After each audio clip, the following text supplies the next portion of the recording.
Hello and welcome back to Roads Yet Traveled. We will be continuing where we left off, which should be day 4, I think. I don't know how I keep forgetting which day we're on.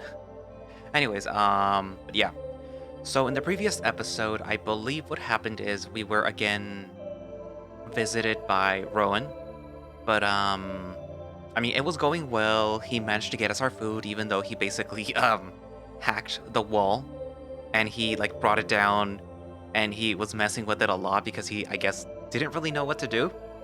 And he wasn't supposed to do that. He was just supposed to get you your food, and in lieu of nobody being there that could open the door for you or give you the food, he brought down the wall, and the human accidentally fell out of the room because the wall wasn't there, and he was, pressed up against the wall to try to see what was going on. So it technically wasn't his fault that the human fell out. It was his fault that the human fell out, though, because he wasn't supposed to mess with the wall. So he was simultaneously at fault and not at fault. So you can't be mean at him. You can't be mad at him, Marruk, who was unfortunately mad at him. But it seems that it wasn't so much like, oh, you stupid wolf dude, or I don't know if you're a wolf or what, but it was more of the fact that he could get himself hurt. And he could put the station in jeopardy. So it's his job to be mad, I guess. He's just acting like an asshole about it. But yeah. Anyways, so what else? I think, oh yeah, the doctor came over. He brought Tucker clothes, and unfortunately, Tucker at the end had a realization that basically his whole life is gone. There is no possibility that he will be able to return, and he's stuck there. Not only that, but there is the very real possibility that he will be stuck there indefinitely within the cell, which would suck for Marruk because he's basically going to be stuck there watching this human for the rest of their life. Yeah. Anyways, so today is the big day where supposedly the translator AI will be installed in all 3 of these dogs. So hopefully they will be able to finally communicate, which should hopefully relieve some of the stress that they've all been having because they can actually speak to him. Not only that, but that should actually help Tucker because he will actually be able to talk with them now. And it won't just be like Pictionary or trying to have them guess what he means. So yeah. Anyways, so without further ado, let us continue and see what happens on day 4. Hopefully it is day 4. See, it is day 4. I am awake, yet I dare not open my eyes. I know where I am, and I am unsure if I can face it. Not right now, at least. I have to bring myself back down, as there are no more arms to cry into. I have to try. Change is in the air. Still in my cell. Alright. At least I ended up in my bed. The lights are on too. That's good. I wonder if I'm getting more used to these long days. I hope I didn't freak Doc out too much. Getting up to stretch, I noticed Marruk doing some more intensive stretches of his own. I'll leave him be for now, deciding instead to freshen up as best as I can for the big day. I make my way to the sink and... Don't look in the mirror. Don't look in the mirror. Don't look in the mirror. I hazard a glance. Wretched thing. Reflecting back such a grim visage. Bleary eyes. Dry skin. Unkempt hair. Where it's so easy I take it down. Take it slow. Right. Right. Okay. Closing my eyes and splashing my face with water does help greatly in at least waking me up. If I ignore the shaking hands and growling stomach, I can pretend that I am a functioning human who just had a rough night. So basically a college student. Knock knock. The sound of bone on glass pulls me back from my stupor. Turning to see Marruk at the wall, I offer a bemused yet happy expression, the best I can do right now. At least I am not staring at myself anymore. Walking over to see what's up, I notice he has a tray ready for me. Hey there, Tucker. He almost looks nervous. Was he here last night? He must have been. He's barely left. But I don't remember seeing him. Maybe he fetched Marrow when he saw me breaking down. That would explain why Marrow came back. Are you, feeling alright? Doc wanted to know. He stopped by to drop off some stuff for you. But you were asleep and, well, he didn't want to wake you. I, also didn't want to wake you, that is. Anyways, today's the day, I guess. Learning AI and all that. I don't know when it will be ready. Doc said that maybe by the 12th mark, at the earliest. The 23rd, at least. So, eat this and try to relax. Or whatever. Doc said that it might get busy. Thank you, Marruk. Soon I hope those words find purchase. Well, I hope that he at least understands them. After getting my breakfast, I sit down to relax. Everything still feels off. As if this cell could drain more of my spirits. It's a quiet morning. Well, they've all been quiet. But this one feels exceptionally so. It's not something you think about till it's gone, really. Background noise. I'm sure that there aren't a ton of birds in space. Or wind blowing through the trees. Just silence. Maybe not silence, but a different kind of void. Pipes gurgling. Lights thrumming. And ever so often a footstep can be heard running down the hall. A mechanical choir. The marks feel like they crawl by at times, and then next I know it's 3 marks later. Or at least that's what time Marruk says it is. I can't bring myself to do much. And Marruk looks busier than ever. Frantically swiping through menus and sending messages. I wonder how many are about me. I wonder how many are because of me. Marruk steps out to grab us lunch. Still no word on the schedule, though. I eat lunch in the same placid grayness I ate breakfast in. Just dull. Numb. Empty.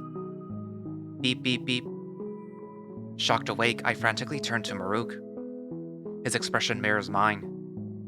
Is this it? Our eyes meet. I just look at his monitor. He follows suit. I can feel my blood flowing again. My senses returning. Change is in the air. He scrolls through a few messages and stands up. He just looks at me, nods, and leaves. Wait, is that it? What does that mean? Marruk! No response. Pushing myself as far against the glass as I can proves fruitless. He's already gone. I feel awake. Alive. Hell, I'm practically bouncing off the walls at this point. This is so exciting. This is my escape, I think. It's still a bit vague. But it has to be. Finishing my lunch in a rush, I stand. Pressed up against the glass. Waiting. Although, after a mark or so, passes my giddiness subsides. I think they did mention that this could take a while. I have no idea what they are really even doing. I know it has something to do with the neurals, but that's about it. After what feels like another mark, I found myself laying back on my bed. If I am to be trapped here any longer, new sheets might be nice. I wonder how long it will take to ask for that. I wonder what they have to learn first. Do I need to teach them nouns? Or sentence structure? Can they learn slang? I feel Tyr should have maybe talked with me beforehand and explained all of this. But it's too late for that now.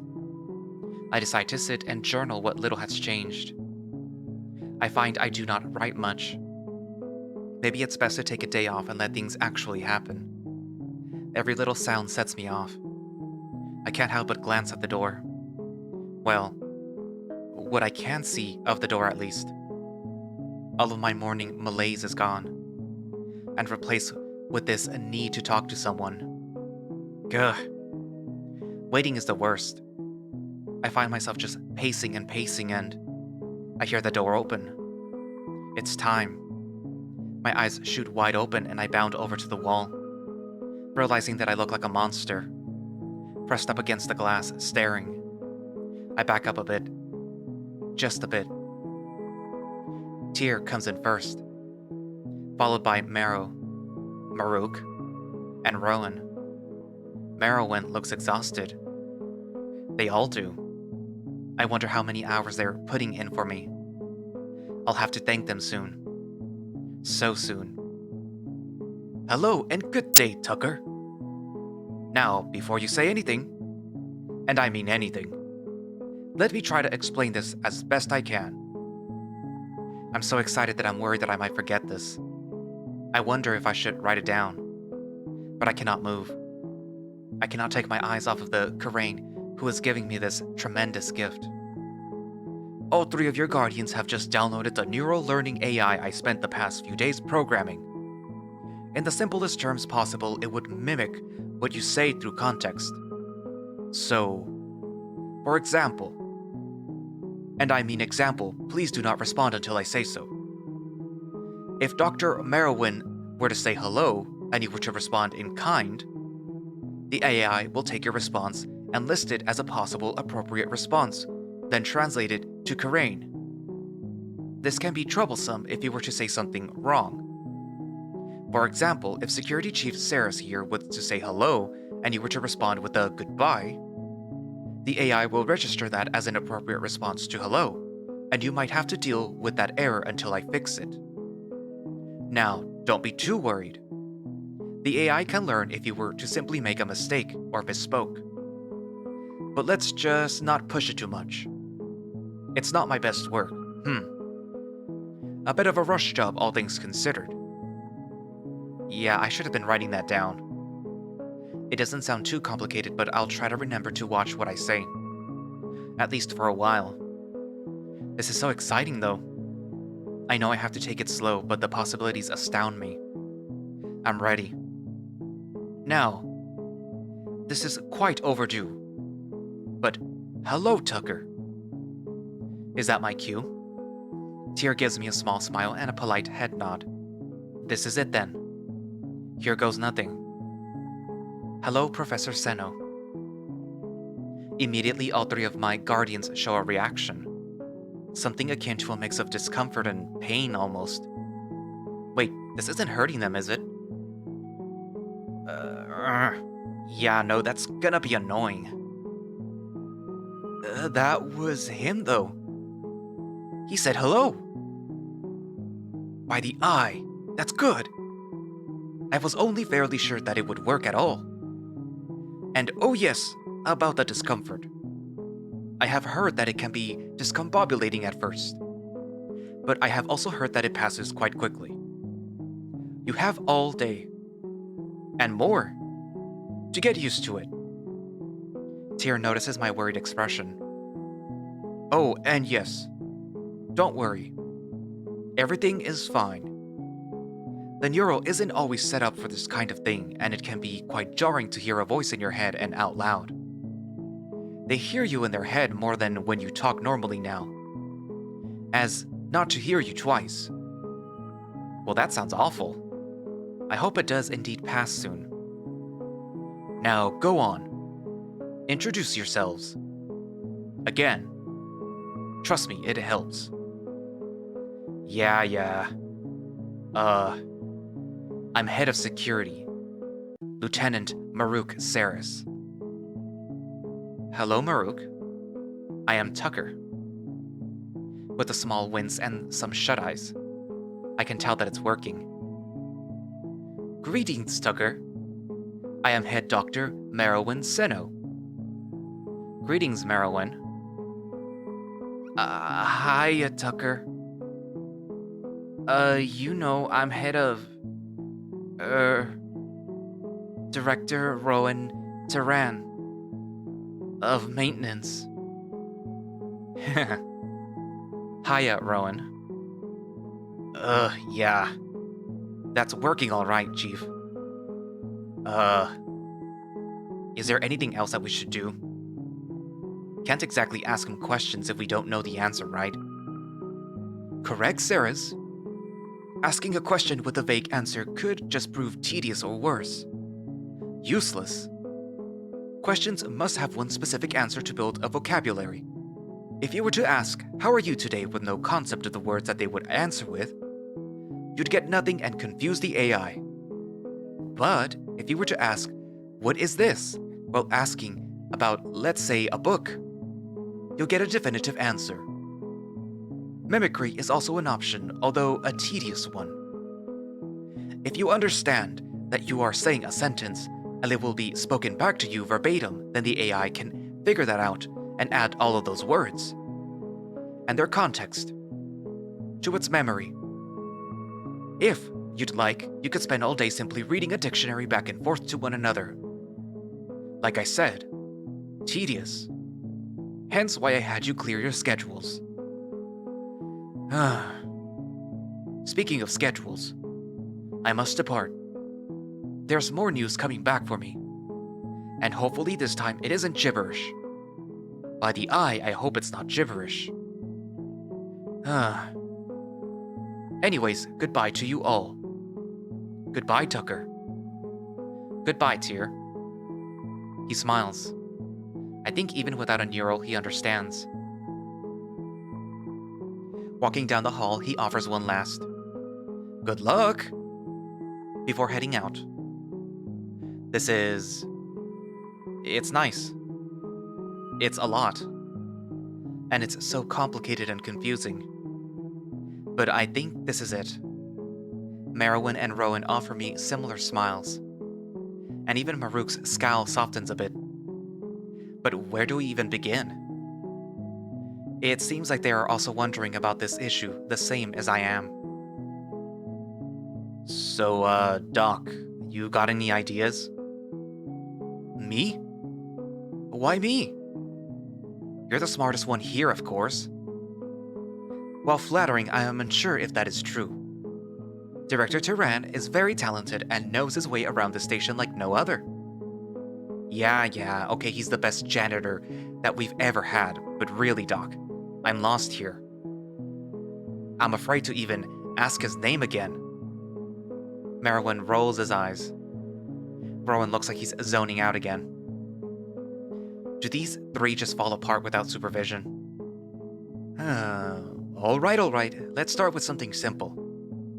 Professor Seno mentioned that we can ask questions with a definitive answer. That sounds like a good way to learn some things, so let's do that. Tucker, do you mind pulling over your possessions?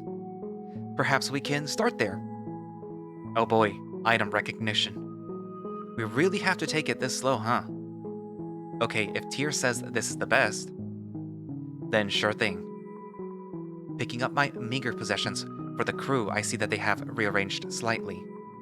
Doc is waiting at the door to come in, while Rowan has moved away from Marruk.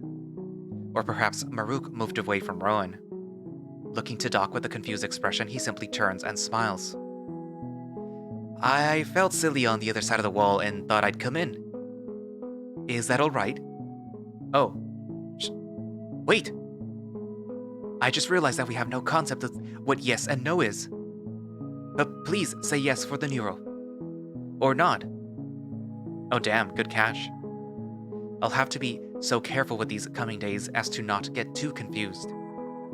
Well, this seems like a good time to teach them affirmatives and negatives. Yes. I say, nodding. They barely even flinch anymore. I guess it was just a shock of hearing something in your head more than anything that surprised them. Doc sighs and steps into my cell, taking a seat in front of Rowan. Phew. Thank you, Tucker. Alright, I suppose that we should get started. If you join us. Sitting in front of Marruk, I splay my goods in the center of the circle and pick up a pencil. I wonder if this is even an important word to learn. But when I notice Doc is looking at me with bated breath, my decision is made for me. Unfortunately for them, I quickly run out of objects for show and tell. I am able to point to my clothes, my body parts, and the room. Arm, bed, chair. Eyes, shirt, wall. Socks, pencil, etc. They seem to be getting it all, taking in these simple nouns. While important, I'm not entirely sure how essential these are right now. It seems like we can skip the basics and cover any concept through mimicry. Perhaps I am being impatient. I just want to be able to ask questions. Oh, I have a question that has been on my mind. What do you call yourself? Rather, your species. Oh, that might be helpful for them. Something to help him in his research. Well, at least something to put on his files. Pointing to myself for emphasis, I say in my best caveman voice, human. I'd keep going, but I'm afraid that it just confused them. Doc just looks dumbstruck. He quickly scribbles down some notes before smiling again. Like I said, a name for all of the documents he has to organize, I'm sure. So, how long do you think that it'll take before we could switch from single words to actual sentences? Well, it could be a while. Maybe covering some key concepts could help, but I wouldn't know where to start. They both seem stumped. Looking to Rowan, the poor guy still seems pretty zoned out. I wish that I could help, but I just really can't right now. An idea pops into my head, though. I want to see how powerful this idea of learning the context is. Ahem. Pointing to myself, I announced to the room. I am human. Yeah, we covered that already. This guy's thick. Pointing to them, I announce. You are Karain. Which seems to hit the mark. Oh. Ah. Very smart, Tucker. Understanding some vocabulary like that might really be beneficial. Let's see, what else could we work on? Rowan mumbles something. Do you have a suggestion, Rowan? Really, anything helps. I was just thinking. Maybe something along the lines of setting up questions for Tucker? Like, what is this? Or who are you? If you wanted more words. Like that. I suppose we could try to figure out how to ask that. Let's see, Tucker. Do you believe that you could ask who Marruk is? Wait, he already knows who I am. Why would he ask again? Were you listening to Rowan? It's just to set up more sentences for the AI. Whatever. Ask away, I guess. Anyways, please ask who is he or a similar. I think they've already forgotten that I can just mimic sentences and that would work. Well, this is still something. Who is he? They get it. Fantastic work, Rowan. That was a good question indeed. Although it may take some time to really get this going, it's a good start. Yeah. So on the topic of good words to know, how about why and how? Yeah. Those will help when I can finally interrogate him. What? Me? Doctor notices my sudden decline in mood and quickly elaborates. Marruk, stop that. There isn't going to be an interrogation, Tucker. Don't worry. Phew. I don't even know what I'd tell them. But... Oh no. we still do have some questions that we would like to at least see how you'd answer. That's all. Hey, don't fret. I promise I take care of you, right? Weed. He makes an effort to include Marruk and Rowan. Take care of you. I promise it's nothing like an interrogation. Marruk is just being himself, I suppose. Staring at the saint, I slowly come back down, before nodding and looking back to the other two. A very interesting group to have as my guardians, for sure. Though I must say, while Marruk was being, let's say, at least a bit intentionally adversarial, hey, I don't see the issue with being thorough. You're both doing your jobs. Let me do mine. Rowan mumbles something, which catches him a quick glare from Marruk. As I was saying... Oh my, what was I saying? How great my idea was, of course. Oh, yes. Learning your words for why and how will prove useful for asking and answering questions, to be sure. Do you mind perhaps just asking me how are you? Even though I'd loathe to prove Marruk correct, this may indeed be a good way to allow me to ask more questions. But since they know when I say their names, I decide that there's something that I'd like to ask instead. How are you, Rowan? His ears twitch, as if coming out of a daze, but eventually comes to face me and the rest of the circle. His eyes flit between the three of us. Me? Oh, I'm fine. It's hard to think of any way to help out. Dr. Merwin and, Marruk seem to have it covered. Nonsense, Rowan. I appreciate your help so far. But take your time if you need to. This is a lot to take in for sure. Rowan sneaks me a smile before returning to his usual state of seemingly unease. I appreciate having him here, at least. Doc, that's great. But we still need the why. Tucker, can you just say why or something? After giving him a short but very intentional bit of side-eye, I decide not to push it today. Cooperation with all three of them will make this go much, much faster. Why? I consider adding "are you so dumb" to the end, but I know that would cause me issues down the line, so I stay my tongue. For now. So, where are we going with this, Doc? Should we just be asking questions for them to repeat, or like... what?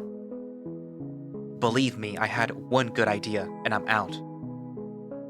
Yes, it may be a slow, repetitive process for a while until they have enough. Or rather, we have enough vocabulary to simply infer new words from context. If you wish to take a break, I won't hold it against you. I will, however, continue for now. Marruk looks between us, possibly deciding if he would rather be here or 6 feet to his left, sitting on a bench, and sighs, readjusting himself into a more comfortable sitting position. Nah, just asking is all. I doubt he has anything better to do. I know I don't. Noticing Doc tapping his notepad, an idea comes to my mind, though. Perhaps a decent leap in logic, but one that I'd like to try. I turn to Doc and clear my throat. Ahem. Oh? Do you have something that you'd like to say? I really hope this works. I reach out my hand, palm up, and hold it up in front of him. May I have your pencil? I can see Doc's expression shift from confusion to understanding as he smiles and drops his, frankly oversized, pen into my hand. Thank you. Ha! You have said that one so many times already that I could have guessed it. But brilliant idea. Perhaps the AI is smarter than we are giving it credit for, if it can understand sentences like that so easily. I hear a brushing sound behind me. Turning to see what it is, the room is empty. Huh? Before I turn back, I feel something brush against my hand. I snap my head towards where it came from just to see Doc's tail brushing against me. Oh. My God. I hadn't noticed that they did that like normal dogs. Maybe because I'm stuck with Marruk and he doesn't have a tail. Wait, does he have a tail? He must, right? Doc must have noticed I'm basically staring at his butt. Oh! Sorry, Tucker. Did I scare you? Damn thing. Can't control it sometimes. You know how it is. Wait. You probably don't. Well, sometimes when our species is happy, it's quite embarrassing, really. Our tails wag, you see, and, well, it's a reflex impulse. I didn't even notice I was doing it. I do apologize. I stopped myself from grabbing his tail and looking up at him. I can't really say it's okay, so I hope a thank you will suffice. I think it does.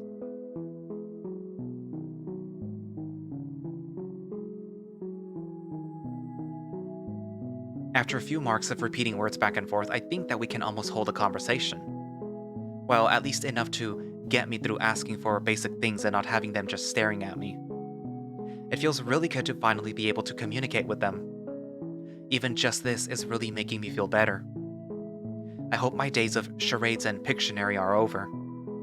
Doc's just writing away at his notes. Marruk is either being surprisingly useful or just staying quiet.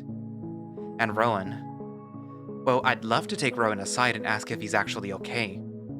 But for now, he's fine.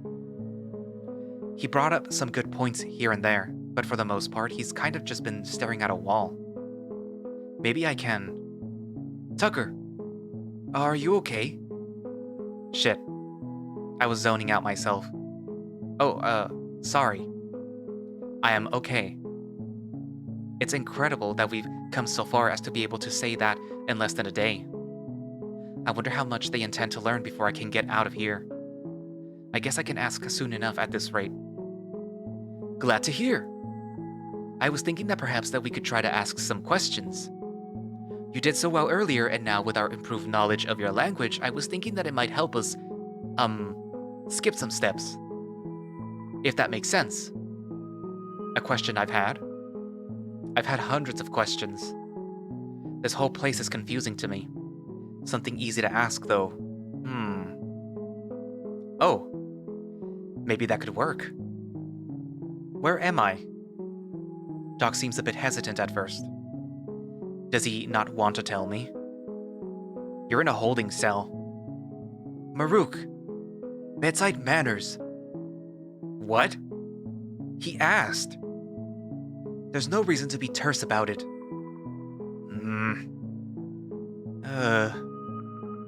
Is that what you meant, Tucker? No, like...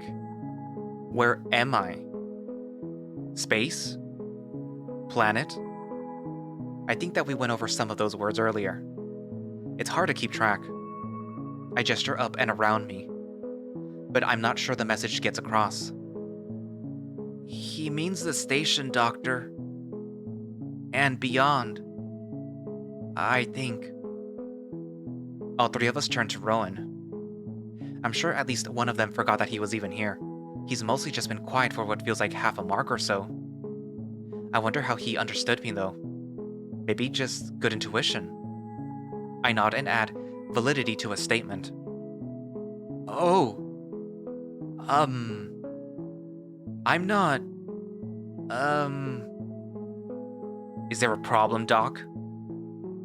Well, I just... You remember when they were so kind as to show us their system before? Yeah. And?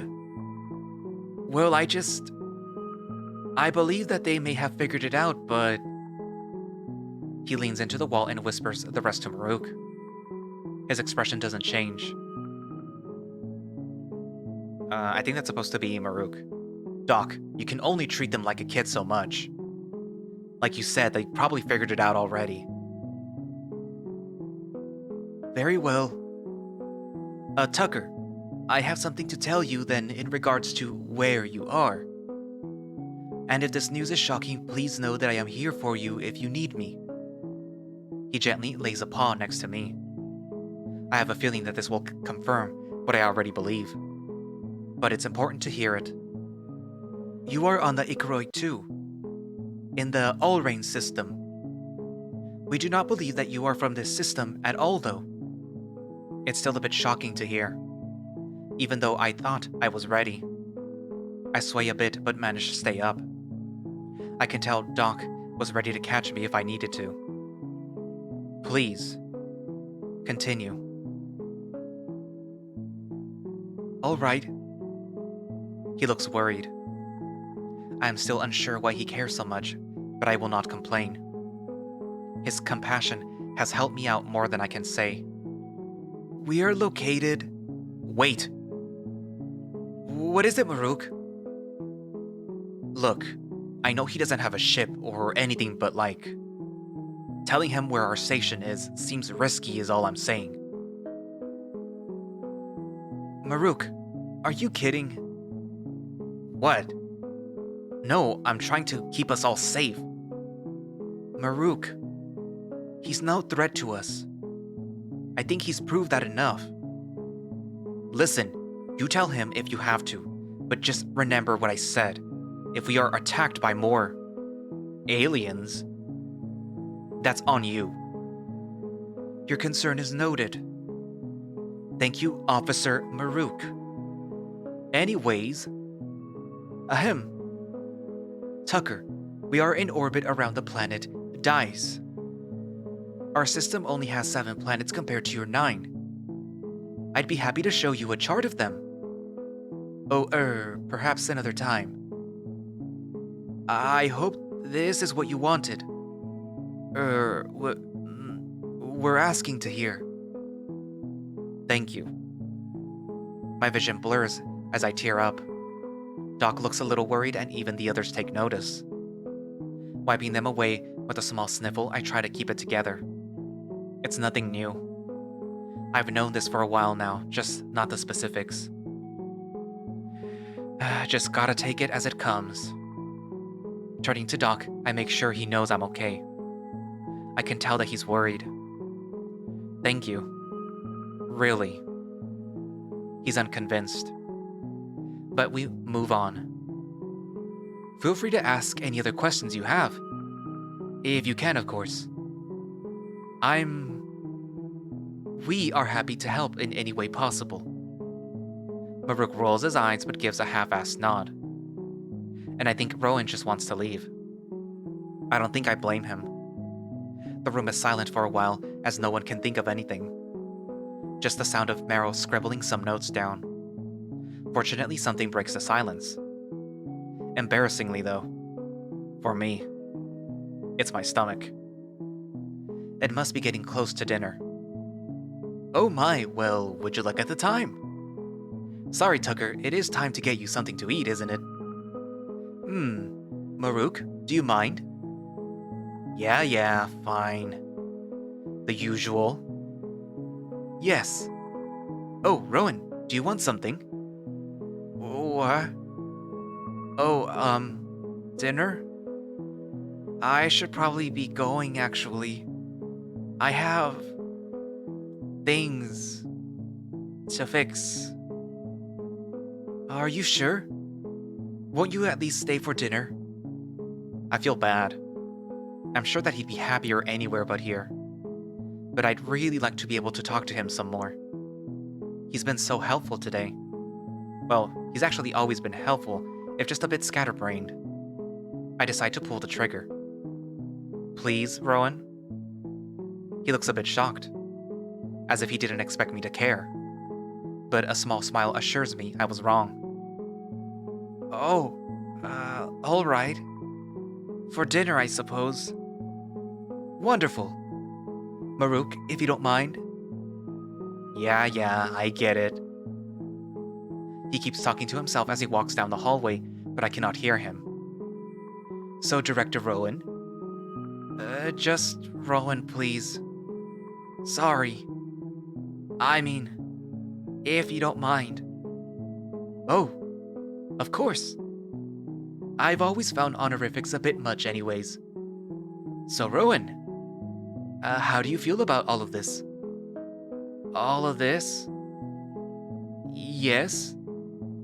The learning AI. Taking care of our guest here. I'm curious about your thoughts on all of it.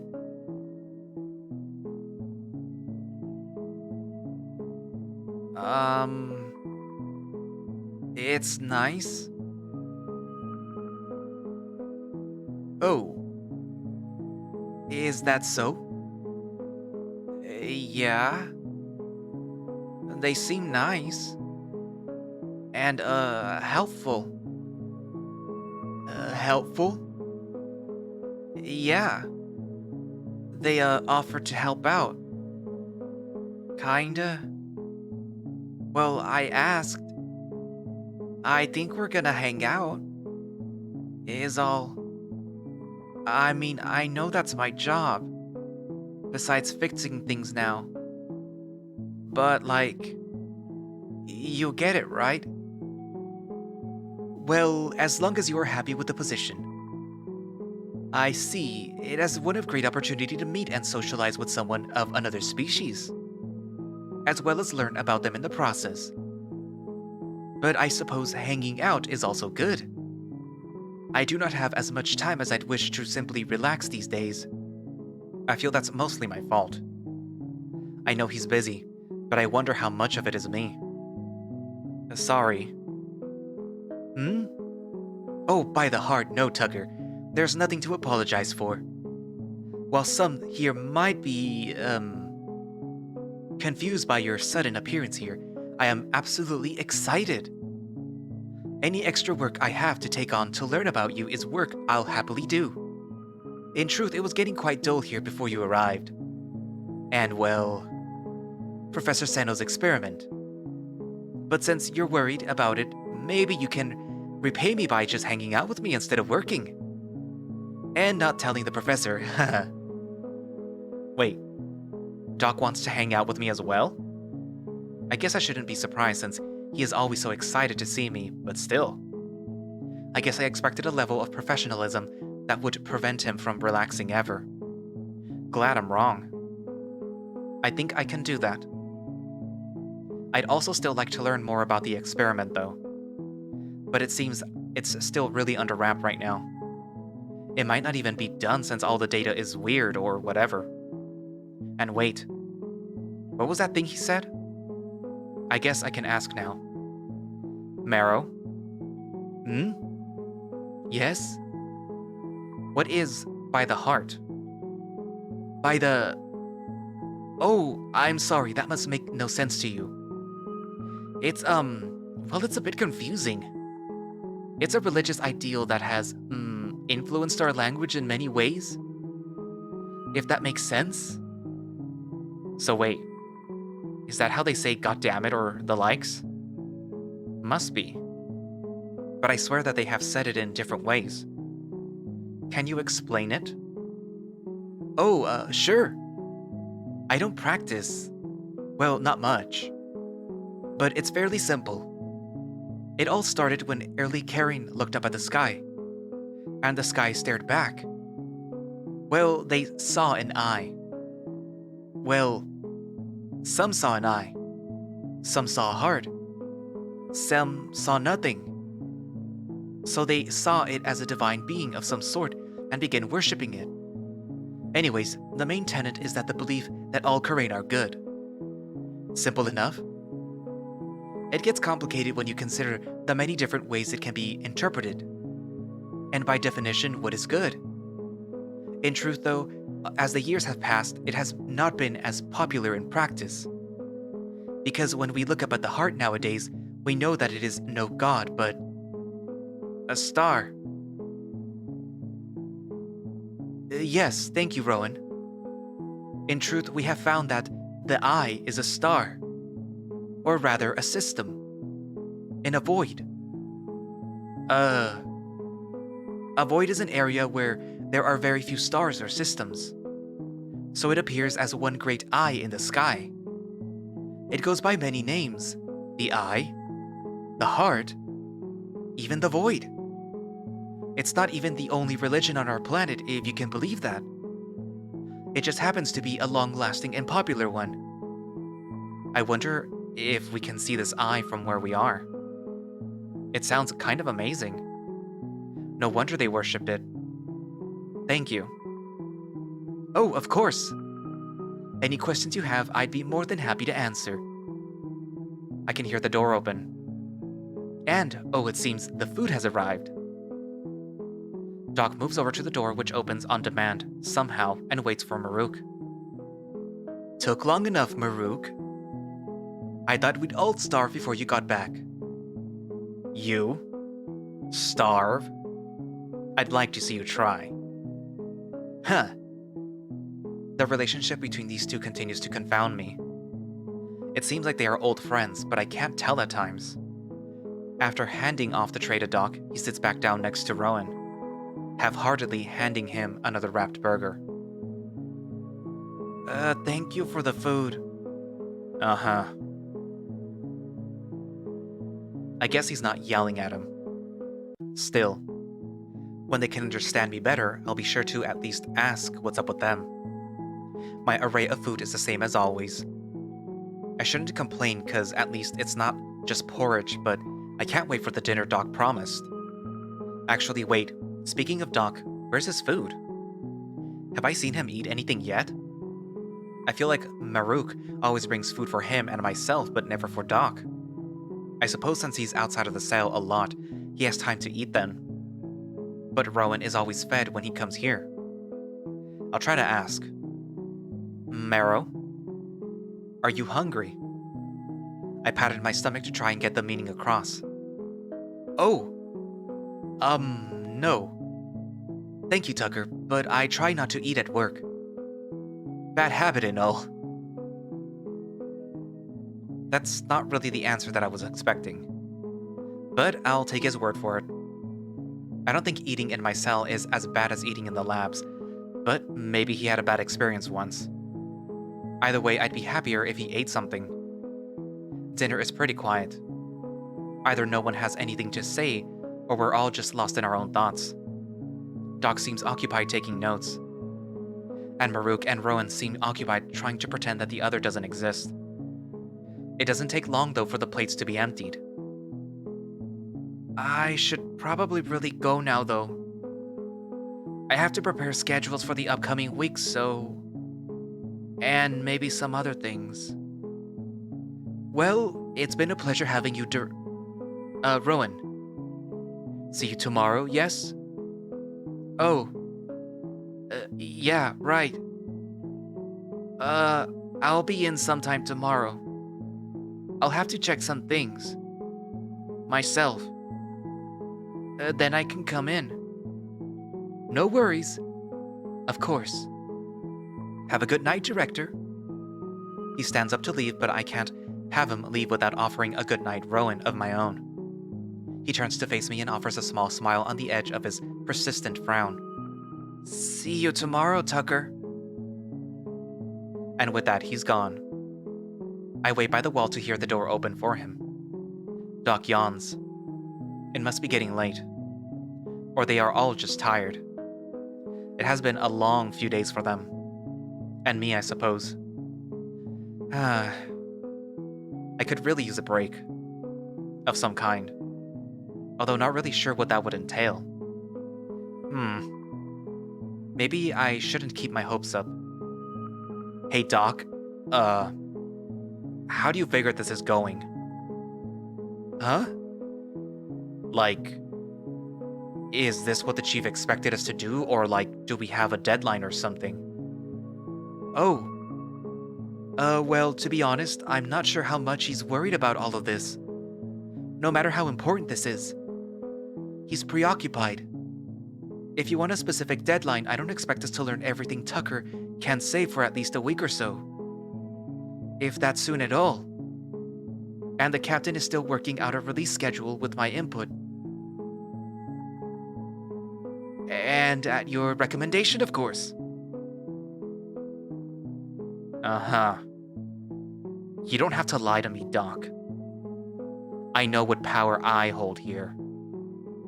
She does value your input, Marruk. She just... has different opinions. Sure. Whatever. So, a week? We letting him out before then, or... It's rude to talk about me when I can hear you. You know? I got like half of that. Look, I'm trying to take care of the crew first, and you second, alright? You're getting out of here as far as I know.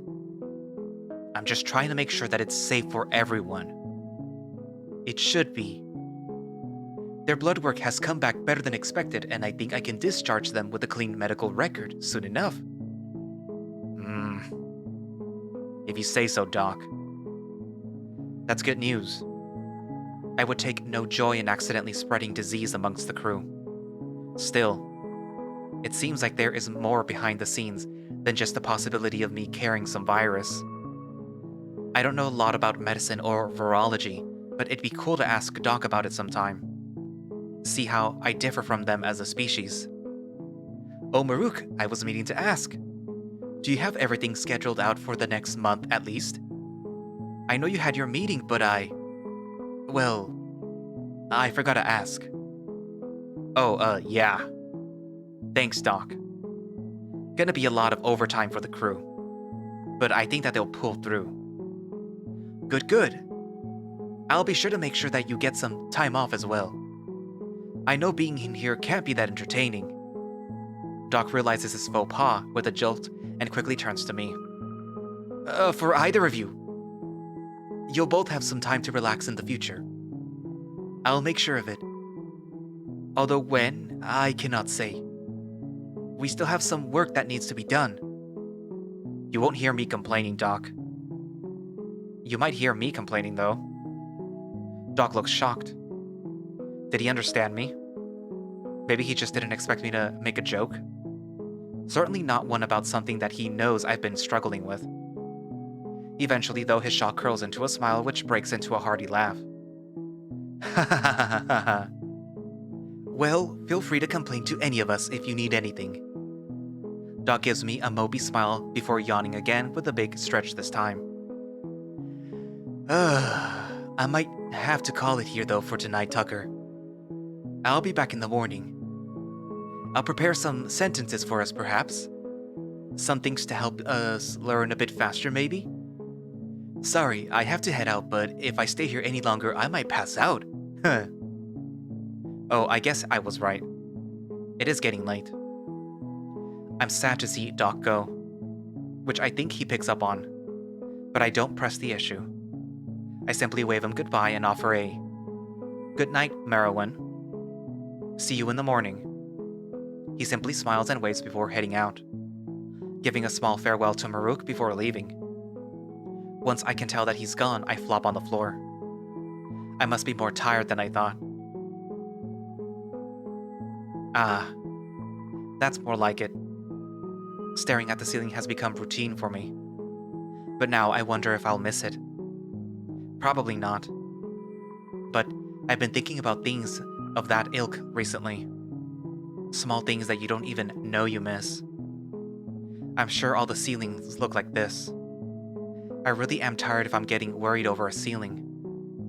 A small knock on the glass draws my attention. You dead in there? I reply with a single finger.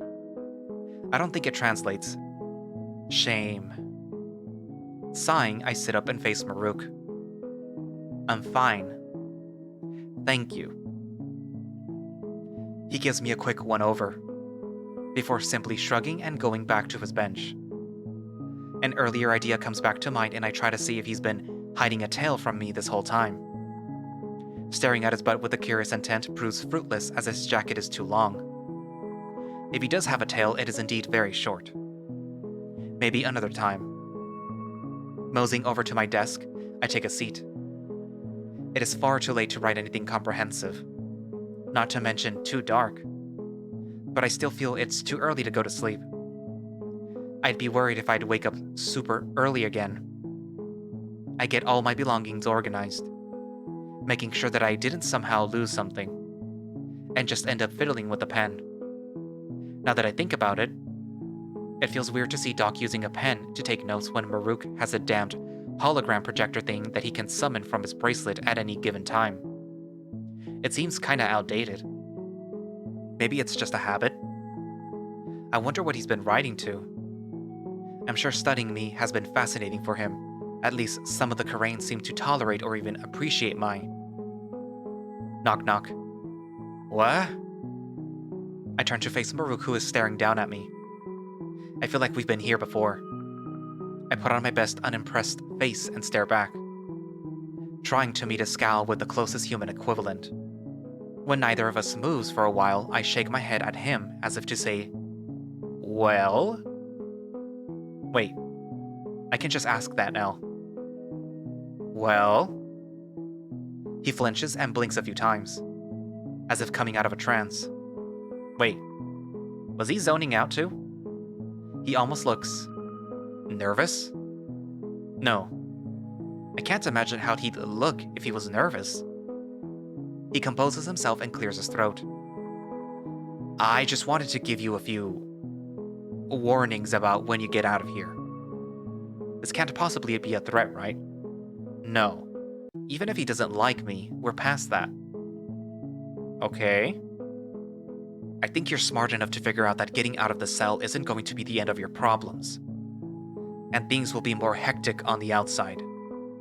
You'll have myself, Doc, and Rowan, he says through bared teeth, to look after you.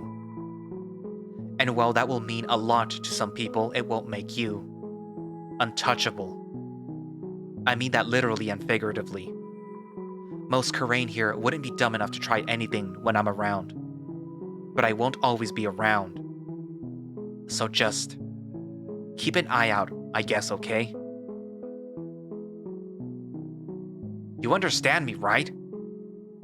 Oh, I mean, kind of? He just squints at me. I understand what he is saying, but I have very little concept of what goes on outside these walls, so I can't really say I understand all of it. Just don't get into trouble, okay? He tries to turn around and leave, but I won't have that cryptic message be the last thing that he says to me. Hey, wait, what do you mean? And like, why do you care? I can see the cogs working in his head to figure out what I said. His response elucidates me. I mean that you've been told our captain is already putting her faith into you, and she is not someone that you want to disappoint. Believe you me, I know.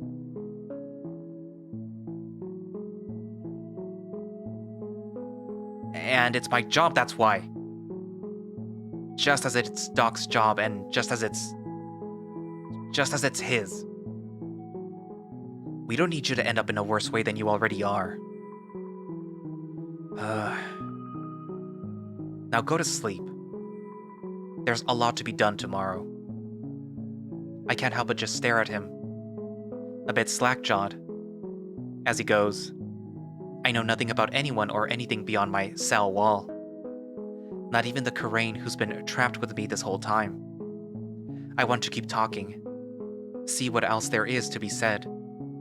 But he's right. I can feel the lethargy creeping in and my bed calling. Tomorrow. Yeah. Tomorrow is a new day. Change is in the air.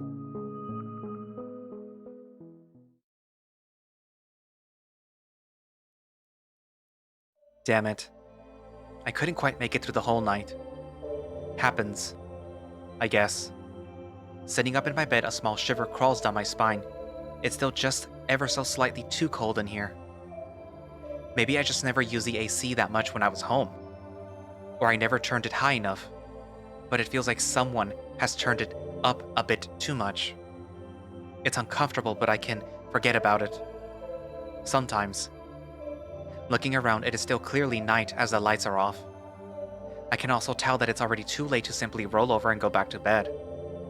Getting up, I get a glass of water and head over to the wall. Marruk is still asleep. I know he doesn't appreciate me watching him sleep, but he'll have to excuse me this once. He almost looks cute sleeping.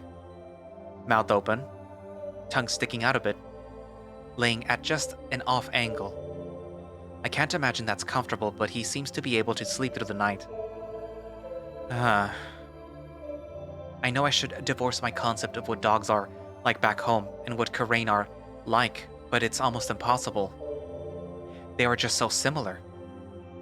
Even looking at Marruk now, it's hard not to make comparisons. Maybe some comparisons are okay.